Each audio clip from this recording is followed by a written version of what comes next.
Hey everybody, Florida Dan here, and with Hurricane Irma around the corner, I've been seeing a lot on the news lately about prepping for a hurricane. Putting your shutters up, food, water, etc. But I've seen nothing about prepping for the hurricane after it hits. So maybe Florida Dan here can give you a few pointers. First and foremost, protection. It's gonna be a gosh darn post-apocalyptic world. I can guarantee you it. And you're gonna want to protect your family and yourself against looters and God knows what. Personally, I prefer myself a good old-fashioned knife.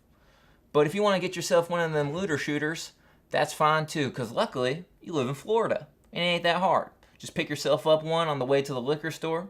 If you don't have a gun license, it takes 5 minutes to get that too, and you're good to go. Next, we got valuables. Now I ain't talking about valuables like that picture of you wrestling your first alligator down in the mud hole. I'm talking about valuables after the storm hits.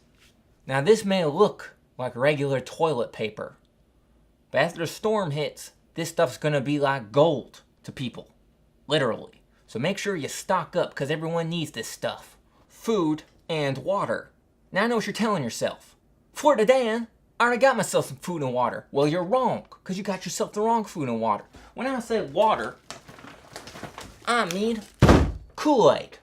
Now this stuff has sugar, it's got carbs, and it's delicious. All of which will put you in a great mood and give you energy to clean up after the storm. Next, food. Well, everyone's fighting over human food that's going to go old after a little bit in the grocery store. You're at the pet store. Getting yourself some dog food. Now I feed my beagle this, and it lasts him 6-9 weeks. Easy. Get yourself 3 bags and you're set. This stuff never gets old. Now I know what you're asking yourself right now. This is disgusting, and you're right. That's why you start prepping now and eating it now so you get used to it. And you know what? If you pretend like it's something else, then it tastes still just as disgusting. So don't even try. Just get used to it. But you gotta be prepared for worst case scenario. And final fact about Florida, it's low land. So what does that mean? Flood. Now I may look ridiculous right now wearing these pair of floaties, but when the flood hits and I'm laying back pretending like I'm sipping a martini or I'm drinking my Kool-Aid and everyone else is saying, help me, I'm not gonna be looking so ridiculous. After the flood hit and Noah built his ark, did anyone laugh at him? No. And no one will be laughing at you either if you're wearing your pair of floaties during the flood. Energy.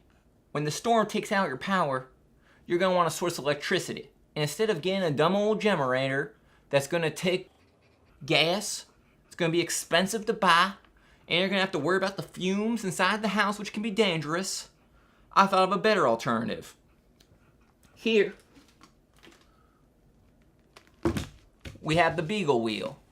You get your beagle, you get your wheel, and much like a hamster, your beagle runs inside the wheel, powering the entire house. They get a great workout, and it's fun.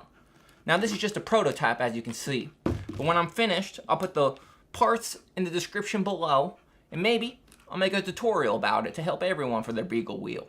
Comfortability. Now it's no secret, Florida is hot and humid. That's why you're going to want to get yourself a little fan you can hold up next to your face the entire time. And a satellite TV, so you can watch your college football games on the weekends. Because Lord knows what I would do without watching college football. Florida Dan's last and most important piece of advice is your Florida pride.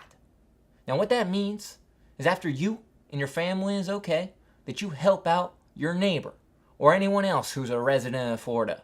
If they're a snowbird, leave them alone, we don't care. And you make sure that they have everything they need. Sharing your Kool-Aid, your dog food, everything. Because in the end, all we have is each other. And we need to teach this hurricane and all hurricanes out there that you do not mess with our beautiful Sunshine State. And we need to kick its ass. This is Florida Dan, and I'm happy I could help you prep for after the hurricane.